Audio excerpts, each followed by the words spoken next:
Sierra असां आहे हर का मौसम आज़माई असां आहे हर का मौसम आज़माई अव्हां जे बाहुनि में सुताया रहासीं अहिड़ी निंड मिठड़ी वरी कान आई अहिड़ी निंड मिठड़ी वरी कान आई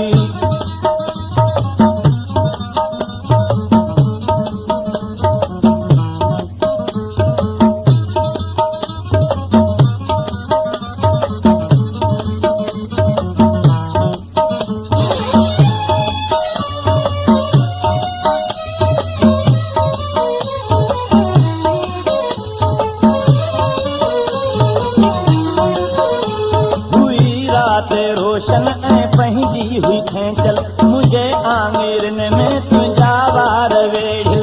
चाहत जो सागर हो तुंहिंजे अखियुनि में फिरिया हुआ गलनि सां बेगोढ़ा सलाड़ी रखी चप चपनि ते तो चुमंदे चयो हो मिठा अॼु अखियुनि खे रोअण खां न रोकियो करे मोकिलाणी तो वींदे चयो तुंहिंजी आहे मोहबत मुलामण में ठाही अहिड़ी निंड मिठड़ी वरी कान आई अहिड़ी निंड मिठड़ी वरी कान आई अव्हां जे बाहुनि में सुताया रहासीं अहिड़ी निंड मिठड़ी वरी कान आई अहिड़ी निंड मिठड़ी वरी कान आई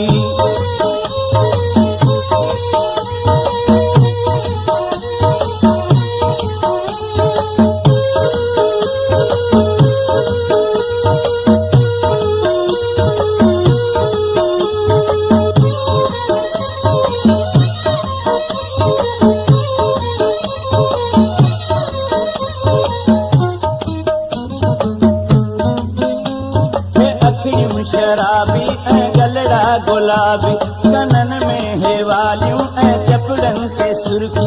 चोटीअ में मोजे जा गुलड़ा सजाए बदन ते गुलाबी वॻो आणे पाए करे हार सिंगार जंहिं दम अची थी पाए गल गिराती ऐं गलड़ा चुमी थी मूंखे दुख दुनिया जा बि विसरी वञनि था आहियां थो मिली वई आसारी खुदाई अहिड़ी निंड मिठड़ी वरी कान आई अहिड़ी निंड मिठड़ी वरी कान आई अव्हां जे बाहुनि में सुताया रहासीं अहिड़ी निंड मिठड़ी वरी कान आई अहिड़ी निंड मिठड़ी वरी कान आई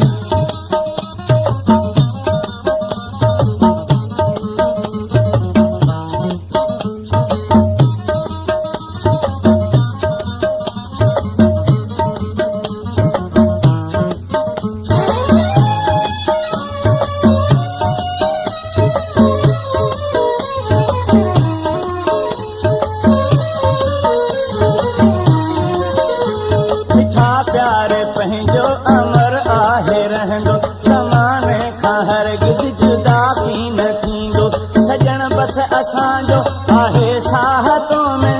हर पल अव्हां जी आहे यादि दिलि में तूं ई पंहिंजे दिलि जे कागर ते ओ मिठड़ा नालो मोर सागर जूणे जो लिखी छॾ मुंहिंजे घर जो रस्तो बि सुहिणा इहो थो मुंहिंजी थोले दिलि में हसरत उहाई अहिड़ी निंड मिठड़ी वरी कान आई अहिड़ी निंड मिठड़ी वरी कान आई अव्हां जे बाहुनि में सुताया रहासीं अव्हां जे बाहुनि में सुताया रहासीं अहिड़ी निंड मिठड़ी वरी कान आई अहिड़ी निंड मिठड़ी वरी कान आई सवा तो सजण कहिड़ा सावण सियारा असां आहे हर का मौसम आज़माई असां आहे हर का मौसम आज़माई अव्हां जे बाहुनि में